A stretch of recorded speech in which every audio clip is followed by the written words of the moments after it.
Vamos a entrar directamente con nuestro segundo invitado debido al tiempo. Ya son las 9:21. Saludamos a esta hora de la mañana junto a Mónica Luzárraga con el doctor Eduardo Franco Loor, que ya está con nosotros de manera presencial en los estudios de Ecuador en Directo. Doctor, ¿cómo le va? Buenos días, gracias por acompañarnos, bienvenido. Gracias por la invitación, Jaime. Aquí estamos para cualquier comentario, pues hacerlo con respecto a los temas que usted indique. El doctor Eduardo Franco Loor es ex consejero del Consejo de Participación Ciudadana y Control Social. Estuvo pocos días porque se ratificó una sentencia del Tribunal Contencioso Electoral el día viernes, donde destituyeron a 4 consejeros de Participación Ciudadana y Control Social. ¿Cuáles fueron los argumentos, doctor? ¿O cuáles son los argumentos de la sentencia que emite el Tribunal Contencioso Electoral? Vea, lamentablemente vivimos en un país en el que no se cumplen las leyes, en el que el establishment político y mediático determinan el rumbo de lo que debe hacer un gobierno, de lo que tienen que hacer los jueces, etc. A nosotros nos acusaron de ser correístas de la Liga Azul, no hubieron pruebas fehacientes en la cual el juez Fernando Muñoz dictaminó en primera instancia la destitución del señor Verduga, de Yadira Salto, de Miguel Caparra y del que habla. Y ahora el viernes 31, realmente revisando la sentencia que nos fue justamente notificada en la madrugada del sábado, tenemos 3 días, todavía no se ejecutarían la sentencia, o sea, técnicamente desde el punto de vista legal, yo soy todavía consejero hasta mañana, hasta el día miércoles que se va. Este es de última instancia ya, ¿no? Es de última instancia, ¿no? Lamentablemente los jueces han actuado contrarios a derecho. Son jueces del Trujillato, son jueces que tenían que acelerar porque había una exigencia mediática de los medios de comunicación. En campaña política, ¿no? Y estamos en campaña política, pero hay un voto salvado, un voto que yo rescato del doctor Richard González Dávila, a quien no conozco, hizo un voto salvado muy fundamental, en la cual debieron basarse para hacer un voto o para hacer una sentencia justa, apegada a derecho y que justamente ratificaría la inocencia de todos los procesados. Porque él establece aquí que discrepa con la mayoría por los siguientes motivos. En primer lugar, han aplicado absurdamente, de manera retroactiva, una resolución de ellos mismos del 8 de mayo de 2024 en la causa 111-2023 del Tribunal Contencioso Electoral. ¿Qué dice esa parte resolutiva? Que definen ellos mismos como Tribunal Contencioso Electoral, definen como regla jurisprudencial vinculante, o sea, obligatoria, para causas ulteriores análogas lo siguiente, y la aplicaron de una manera retroactiva. Las publicaciones realizadas por redes sociales o por cualquier medio de comunicación tradicional o no tradicional cuya connotación, contexto y contenido tengan por propósito movilizar la voluntad popular a favor de una candidatura debe ser considerada publicidad electoral. Pero esto tiene efecto para el futuro, no de una manera retroactiva, y lo hicieron de una manera audaz, prepotente, porque esto viola la Constitución. Eso no está en la ley, la promoción de redes sociales. Es decir, la ley lo prohíbe que eso forme parte, pero ellos han hecho una regla interpretativa que la aplicaron retroactivamente, y la Constitución dice que nadie podrá ser juzgado ni sancionado por un acto de omisión que al momento de cometerse no esté tipificado como ley, como sanción. Eso está en el artículo 76, numeral 3 de la Constitución de la República. Y ellos, para aplicar esa norma retroactiva, dijeron que la conversación que se tuvo con el señor Rafael Correa, que no tenía derechos políticos. A Rafael Correa también lo condenaron siendo inocente en el caso Sobornos, los jueces de la Corte Nacional de Justicia, y le quitaron los derechos políticos. ¿Cómo nosotros no afiliados a ningún partido político, que tuvimos una conversación con una persona natural que no tenía derechos políticos y de la cual no se habló en modo alguno de revolución ciudadana, de campaña electoral, en lo absoluto.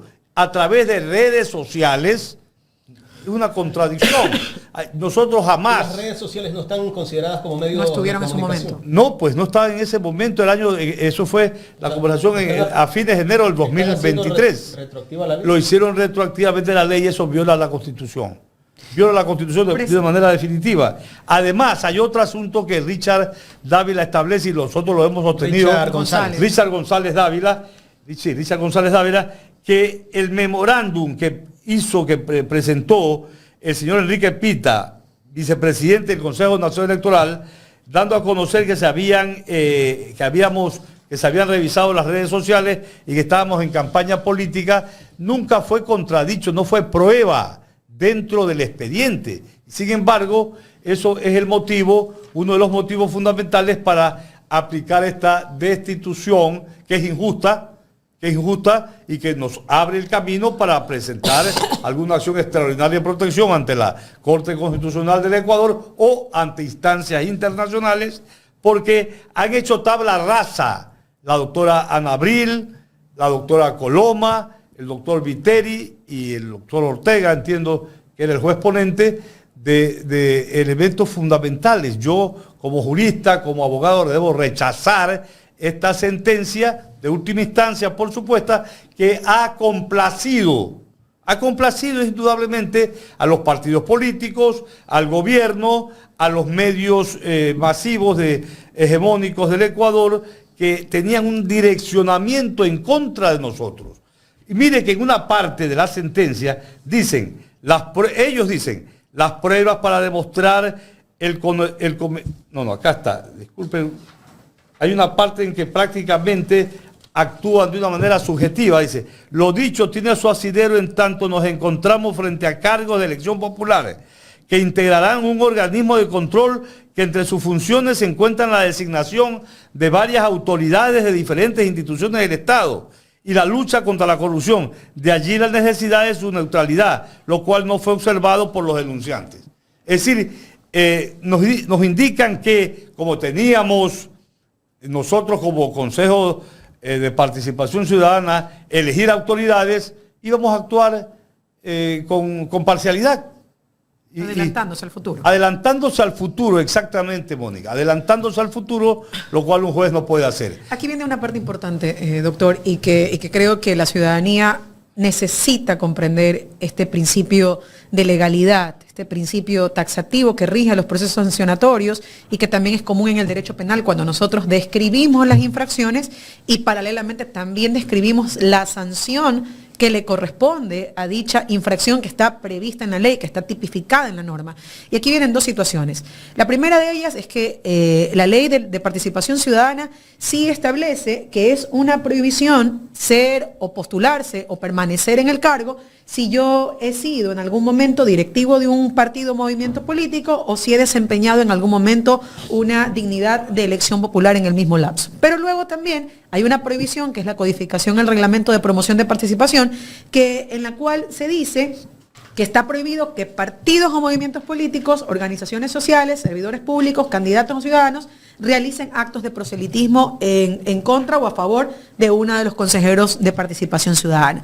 ¿Qué es lo que nosotros hemos podido ver? Esta prohibición per se no está o no se encuentra como una de las prohibiciones que sí están en la ley de participación ciudadana, pero luego también en la ley, en el Código de la Democracia, no está pues como una de las infracciones leves, ni graves, ni muy graves. Entonces, ¿cuál es la infracción en la cual el TCE, primero el CNE y luego el TCE, han adecuado la conducta de los 4 consejeros destituidos para así hacer viable la sanción de destitución que desde el criterio incluso que tengo yo, ni siquiera guarda la proporcionalidad y no respeta el contenido de la votación? Porque más allá de cualquier cosa, en el caso, por ejemplo, de Augusto Verduga, entiendo yo, fue el consejero más votado a nivel nacional con un aproximado de 2 millones de votos. Entonces, la voluntad popular versus una infracción que tiene que escalar en proporcionalidad, pero de la cual se aplica la más grave. ¿Cuál fue la infracción imputada para que haya sido posible esta sanción de destitución? Sí, el razonamiento jurídico que usted ha hecho, Mónica, es pertinente porque la sanción es por haber cometido una infracción grave de haber hecho proselitismo político. En lo absoluto, nosotros, yo como Eduardo Franco Lorne, Augusto Verduga, no se demostró que hemos hecho proselitismo político. El hecho que hayamos conversado con el expresidente Correa no es proselitismo político, porque además, como ya lo dije, él no tiene derechos políticos de participación política y nosotros no somos afiliados a ningún partido político, lo cual demuestra que aquí no solamente se violó la Constitución, el principio de legalidad, sino que toda norma, incluso convencional. Mire que yo en 2 oportunidades pedí ser escuchado en audiencia de estrados y ahí el acápite 140 dice que lo negaron porque el reglamento del trámite del Tribunal Contencioso Electoral dice que de forma excepcional se puede presentar, los jueces determinar la audiencia para ser oído el procesado. Cuando el Pacto Internacional de Derechos Civiles y Políticos, la propia Constitución de la República, dice que antes de una sentencia el procesado tiene derecho a ser oído por un juez, por los jueces imparciales e idóneos. Entonces sacan un reglamento que no puede estar por encima de la Constitución, no puede estar por encima de los tratados internacionales de derechos humanos, lo que indica que esta es una sentencia con dedicatoria, hecha violando todo procedimiento de orden de justicia y de la ley, fundamentalmente. Es lamentable que esto haya ocurrido, sin lugar a dudas. Esto responde a que los jueces han sido sumisos a dictámenes políticos. Mire que al día siguiente, el sábado, 1 de febrero, el señor ministro de Gobierno enseguida mandó un comunicado aplaudiendo la decisión, cuando justamente, ¿qué tiene que ver la función ejecutiva con esta situación de una función, de un organismo que forma parte de la función de transparencia y control social? Es decir, yo noto, hablando ya en términos políticos, que el gobierno nacional ha cooptado casi todas las funciones del Estado a favor de ellos, de sus intereses, y por eso no convenía que personas como Eduardo Franco Lorne, que no tengo ningún vínculo o sometimiento a ningún partido político, el hecho que sea amigo de un expresidente de la República, como soy amigo de muchos dirigentes políticos de otras tendencias, no me van a encaminar a mí a que yo iba a cumplir mañosamente en la designación de autoridades algo indebido. Yo toda mi vida he actuado conforme a derecho, con justicia, jamás he estado en juicio civil ni penal, y de manera tal que yo pienso que esta sentencia en su momento tiene que ser analizada o por la Corte Constitucional, porque se violaron normas básicas, como ser oído el procesado ante el juez, que va a dictar en última instancia su pena, su sentencia que tenía que ser, en mi caso y de los restos de compañeros, absolutoria. Como bien lo señala justamente el voto salvado del doctor Richard González Dávila. Y casualmente, ¿cuál considera? A ver, y esta resolución se adopta en última instancia luego de haber esperado por mucho tiempo el pronunciamiento del Tribunal Contencioso Electoral.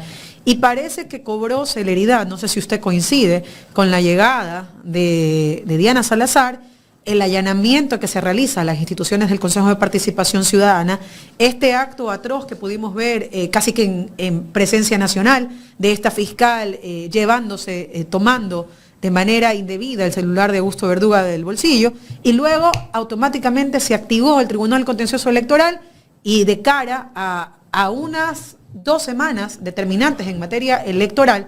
Pero más allá de eso, doctor, ¿qué está en este momento en juego en el Consejo de Participación Ciudadana en temas de elección de autoridades de control?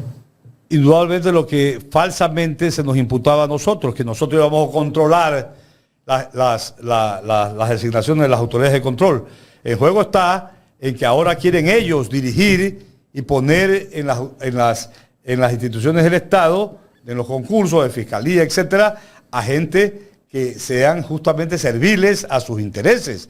Vea, nosotros adoptamos una resolución el miércoles 22 de enero y al día siguiente la Fiscalía actuó indebidamente allanando las dependencias del Consejo de Participación Ciudadana, cuando ni siquiera en la Corte Constitucional se había iniciado la fase de seguimiento. Porque, ¿qué es la investigación? La investigación dice por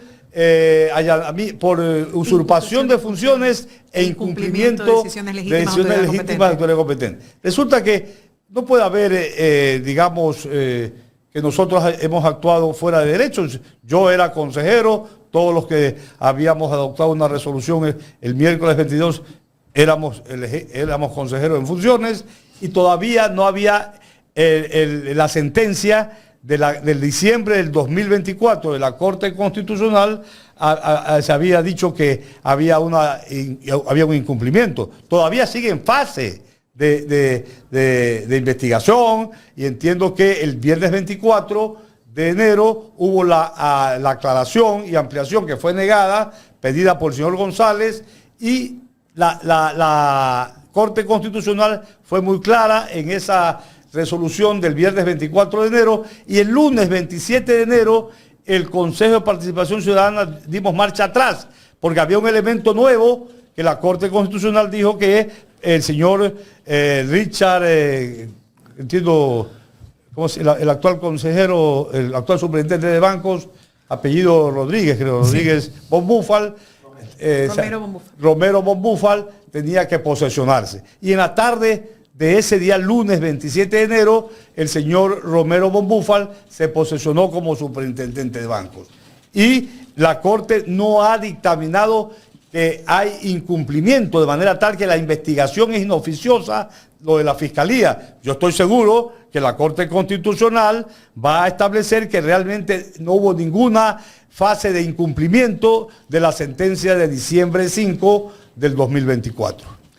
Precisamente entonces eso, de cara a un proceso de elección de la Fiscalía General y viendo cómo se ha comportado la Fiscalía General del Estado, ¿qué es lo que le espera al Ecuador hoy en día, sabiendo que quien ostenta casualmente en este momento la Fiscalía General del Estado es una persona que ha sido servil al poder de turno y en un claro afán persecutor de un solo movimiento, de una sola agrupación política, y luego en esta construcción o en esta elección, ya nuevamente, doctor, no buscar el mejor perfil, no buscar a la persona, al ciudadano o a la ciudadana más idóneo para ejercer ese cargo que representa nada más y nada menos que la representación del poder punitivo del Estado, donde tiene que actuar con objetividad, donde tiene que actuar con seriedad, con frontalidad, pero también con igualdad hacia todos aquellos actos que puedan lesionar los bienes jurídicos del país, y que por el contrario, lo que se busca quizás es una persona